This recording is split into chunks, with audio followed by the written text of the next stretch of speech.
Hello, I'm Damien, a former commodity trader, and in this video, I'm gonna give you my 5 top books about commodity trading.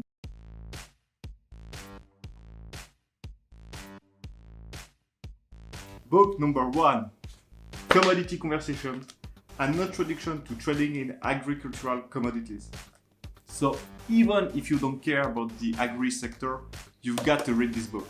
First of all, the author, Jonathan Kingsman, has successfully started, operated, scaled, and sold a commodity brokerage business. Brokering is the worst business model ever.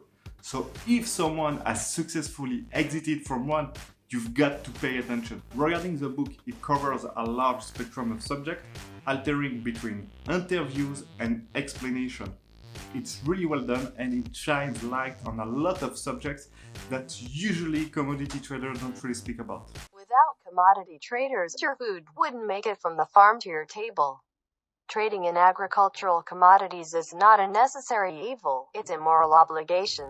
Book number 2, Maritime Economics. I know this is a fat book, but if you want to be an apex predator in the world of commodity trading, you need to understand how the shipping industry works. And there is like no better book than this one. It covers literally every subject that you need to know. It goes from freight mechanism to how to manage a fleet of vessels. I mean, you won't be disappointed. Again, here, the author is a kind of legend.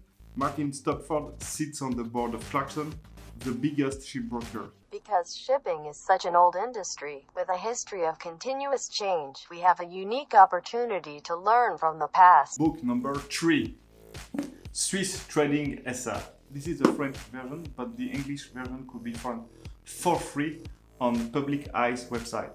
So Public Eye, in a nutshell, is an association that just wants to end commodity trading. So obviously I don't agree with them. I think they take the wrong approach to solve issue that they rightfully point out.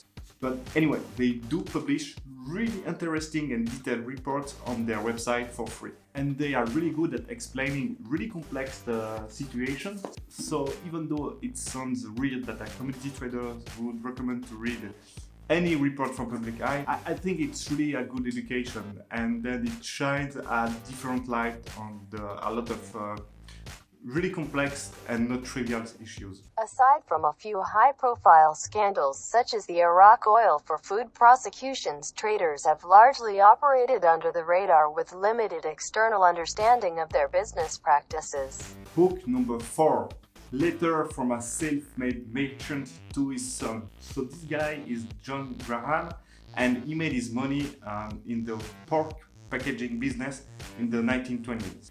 This short book is constituted of 20 letters that he wrote to his son. His son is like a kind of new money old rich kid, if you see what I mean.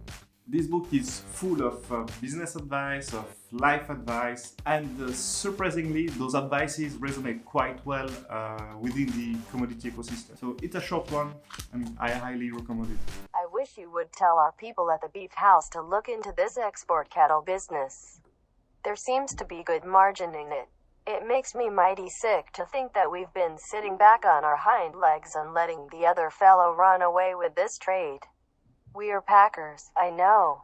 But that's no reason why we can't be shippers too. Book number 5. We cannot speak about commodity trading without speaking about Mark Rich. The king of oil is about Mark Rich, the ultimate OG of commodity trading. This guy is behind the spot market. I mean, he co-created it, and most of the top traders at Trafigura, Beatles, and Glencore, of course, were ex-employee of Mark Rich. This is really the type of guy that changed a little bit the trajectories of billions of people, because if you think about the oil spot market, how many people does it touch every day? Like, everyone? on earth. He had a rich life. He was at one point on the FBI most wanted list. He was then pardoned by President Bill Clinton, and he also sold Iranian oil to Israeli. Some people like me love this book because this is a fascinating story about the guy that really was the original commodity trader of this new era. And other people just hate this book because they think the author was way too sympathetic toward Mark Rich. And I can understand why, actually. I'm pretty sure that Mark Rich was a massive A. Nevertheless, he had an interesting life. And I just want to leave you with a quote attributed to Mark Rich. And I think it says a lot about him. I deliver a service. People want to sell oil to me, and others want to buy oil from me. I'm a businessman, not a politician.